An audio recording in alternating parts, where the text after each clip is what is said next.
Well, yes, I think that's my Spanish names.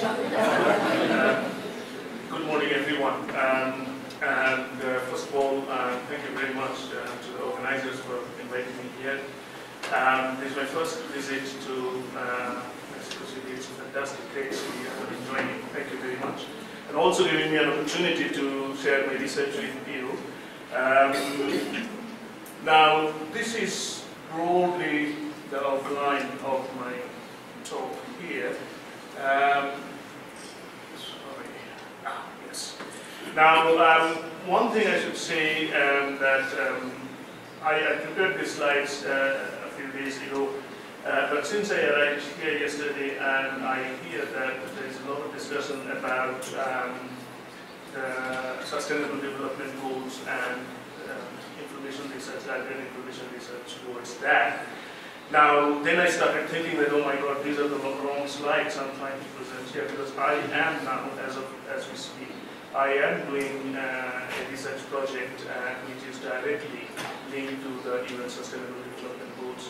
So what I will do is I will try and skip a few of my slides, but you can get all of the details through my publications and the book that you can see on the last slide. And I'll try and save a bit of time to share my experience with this research that I'm doing now that is directly attributable to the UN Sustainable Development Goals. Right. So moving on. There is I should share with you. There's a bad news and there's a good news. The bad news is that I am a university professor and my classes run for 3 hours. The good news is that we have a good moderator who is keeping time, so you are in for hands. Right, so the opportunities are open access mandates. Of course, this open access and also the open science e-science, this is an opportunity for us for the libraries. Now remember, within the university libraries for ages, we have struggled and then tried to fight with the publishers for their rising costs and trying to sort of manage within our sort of reducing budget. But now we have increasingly every government, every funding body now is coming up with the open access mandate. And this is an interesting shift as well, that this open access mandate and increasingly also not only open access content but also open access data. Now this is creating a new horizon for us. Imagine 5 years, 10 years from now, all the research publications and all the research data sets are available in open access mode. Where do we stand? Where do libraries stand? And what about our competitors? Do you think that there will be bigger, better players, Google or something similar, or Microsoft Research or another company can play a bigger role there? So that's kind of a new challenge as well as a new opportunity. But the good news is that we at the universities know much better than any of our competitors, the bigger players in the market, and I'll come to that in a while. So the challenges are other challenges, that there's a changing shift in the user behavior. I always used to have a debate with my teenage son, is that, Dad, what do you teach about how to search information retrieval? We all can search information. Look, I can search Google very easily. I do research. Oh, he used to say, I do research and I can find all my information there. I used to smile. He has gone to the university now and he's finding hard ways that it is not all that sort of easy. So the new players are obviously our competitors, but I think also there is another new trend, the sustainability of information services. What we need to do is to constantly, and this is where I, as an academic, I've got a lot of dreams and a lot of passion, so therefore whatever I'm proposing is based on my academic interest and academic research, but also those of you who are senior managers within the universities running the libraries, you also know that every time you have to sort of justify everything that you do, and there comes a question of sustainability and so on.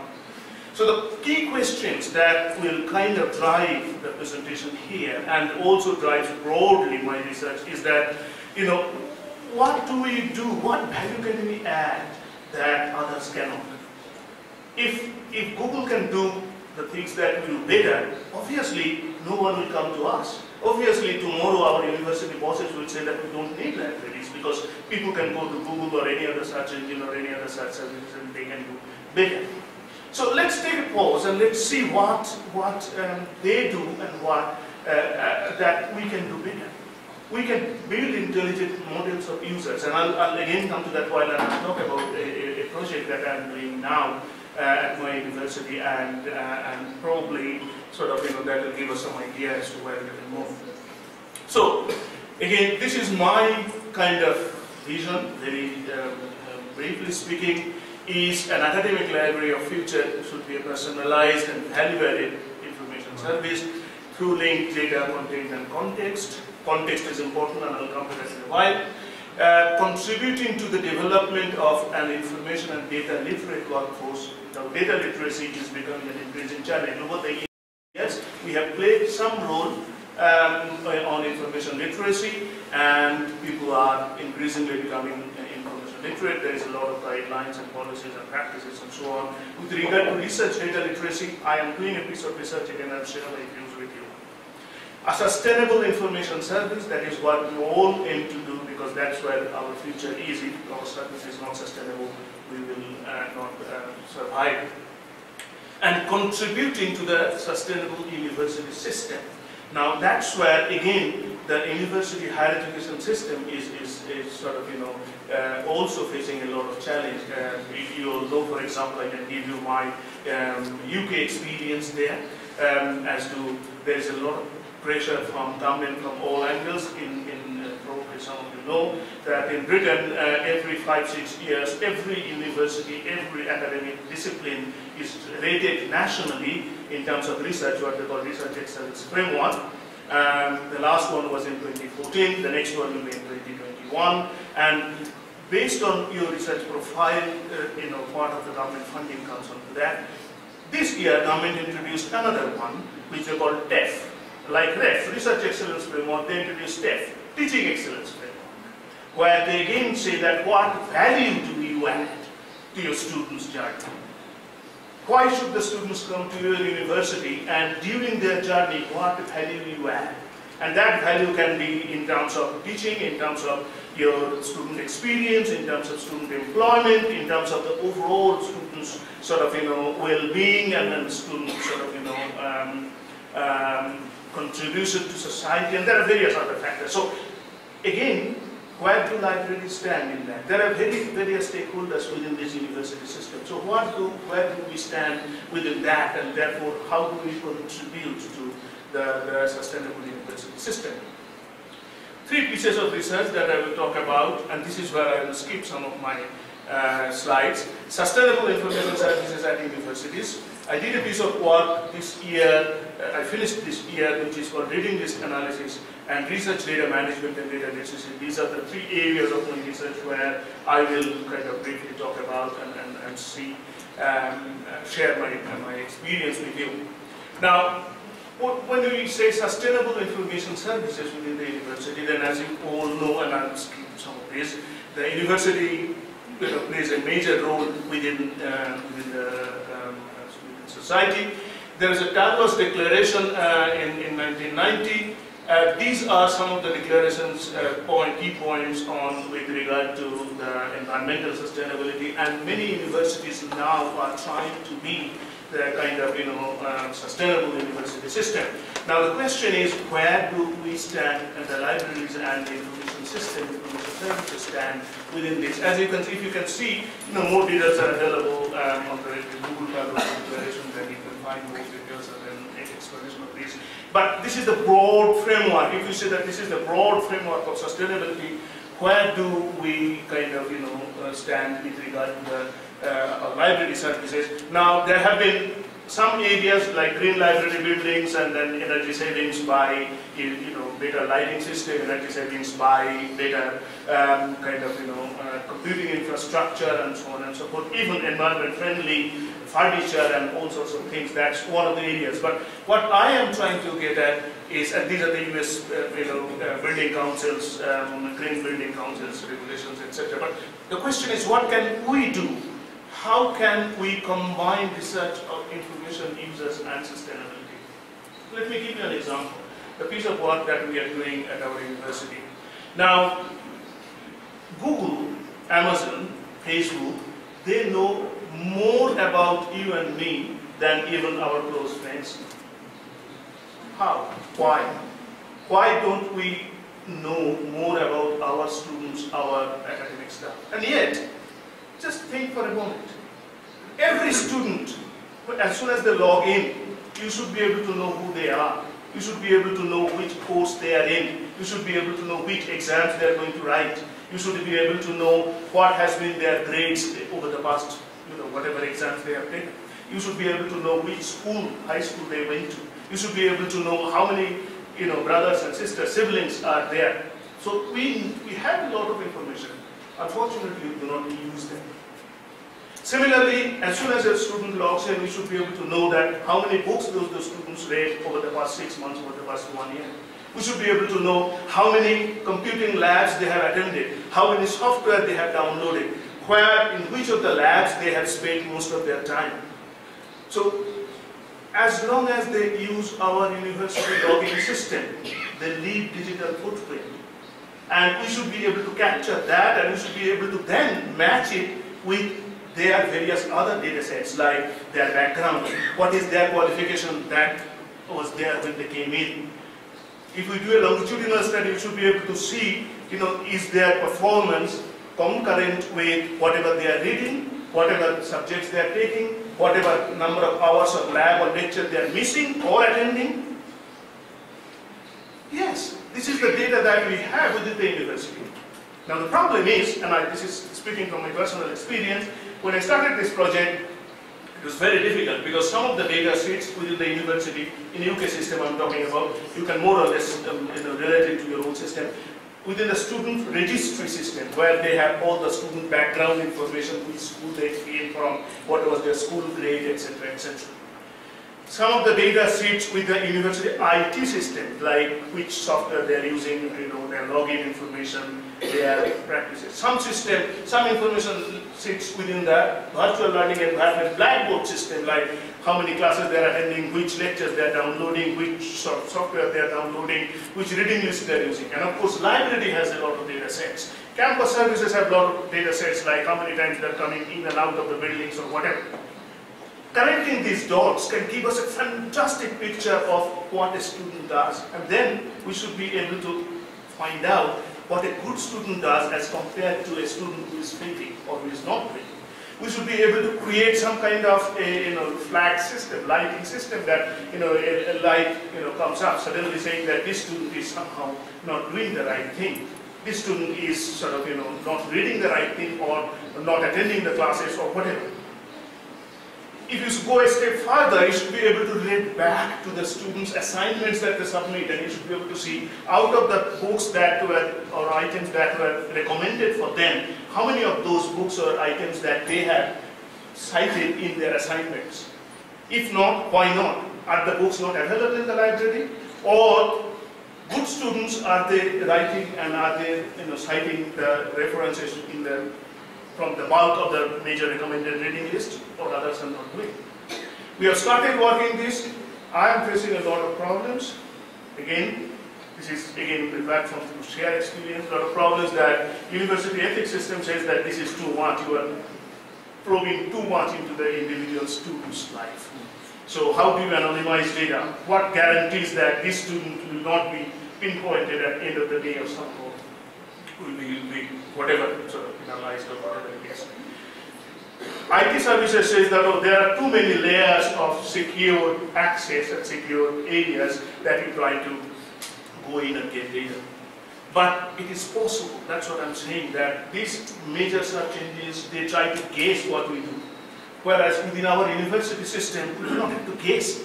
We know what students are doing. Because we know every academic staff, every student has a unique ID. And as soon as they log into our system, we know who they are. And sitting at a particular sort of, workstation, you should be able to find out what a student is doing or what a particular user is doing. Student staff, anonymize them. use any kind of artificial number for them, but it is possible to track activities done by particular students, and it is possible to do that. And that's what helps us make sustainable information services, because we add value. We do not simply give a reading list and do not simply say that these are the books available, come and read it, and that's it, you will be a fantastic citizen. We have to add value to this. It is not that simply that we will grow our collection, but do not see that whether they are being used and how they are being used, and find ways of making their usage better. Promoting environmental literacy is an important part, because every course, and I can assure you that within the next 10 years, with the government pressure and various UN sustainable development goals and so on and so forth, universities will be asked to ensure that their academic programs are environmentally sustainable.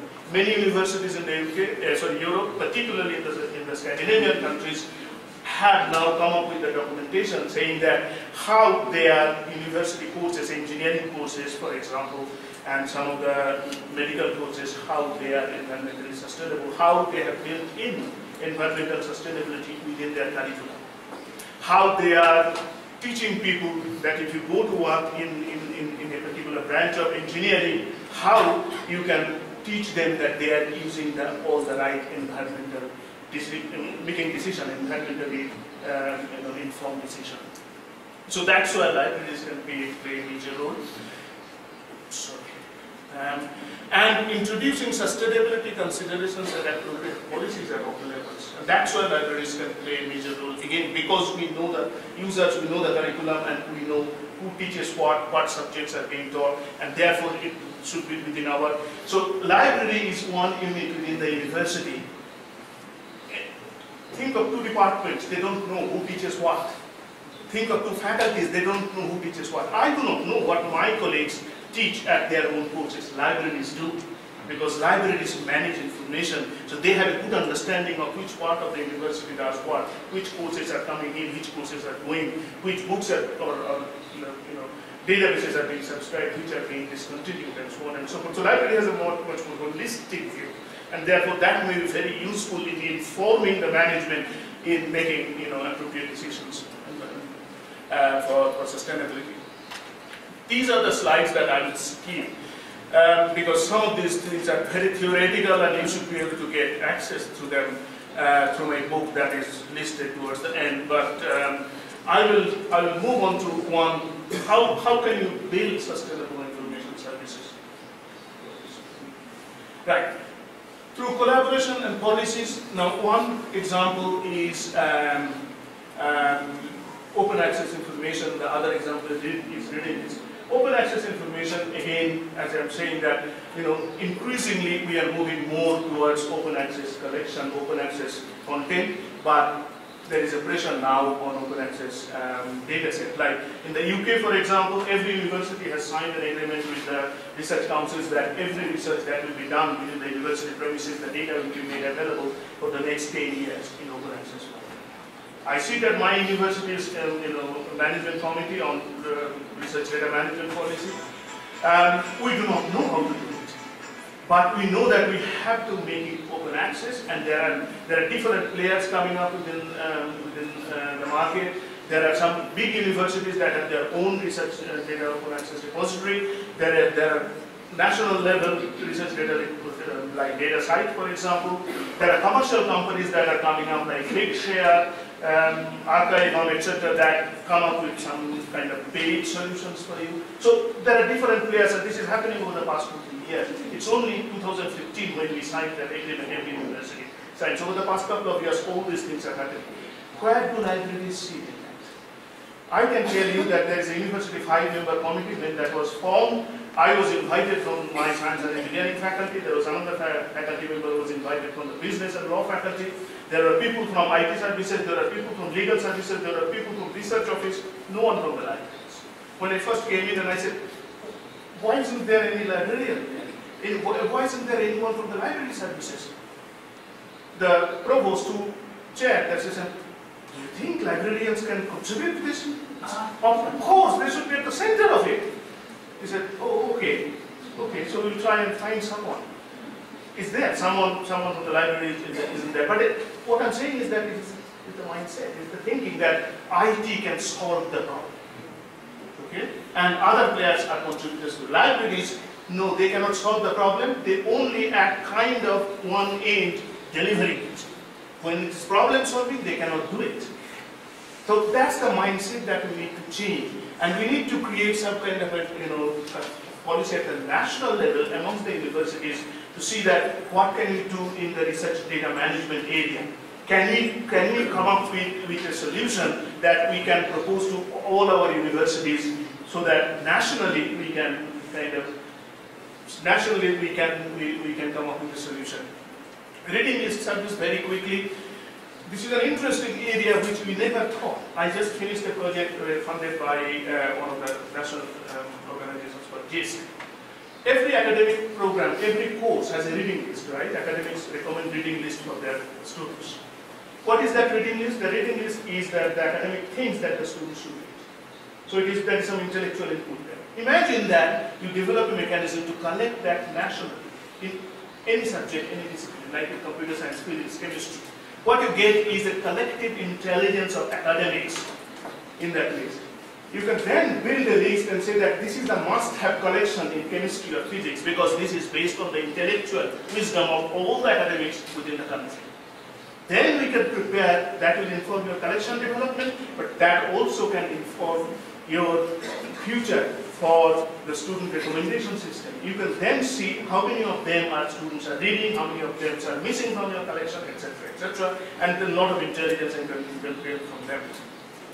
I'll quickly move on to the last slide, and that's where I will sort of take just quickly 30 seconds to say what I'm doing now with regard to the sustainable development. Now, the reason I'm skipping is this book is available where all of these things that I've discussed and have skipped is available there, and there are a lot of articles that I've written over the past few years on sustainability, information system, etc. Very quickly, one project that I'm doing now, it is starting this month, which is funded by one of the UK research councils, and this is Sustainable Information Services. You have to have it ODA, Overseas Development Aids listed country.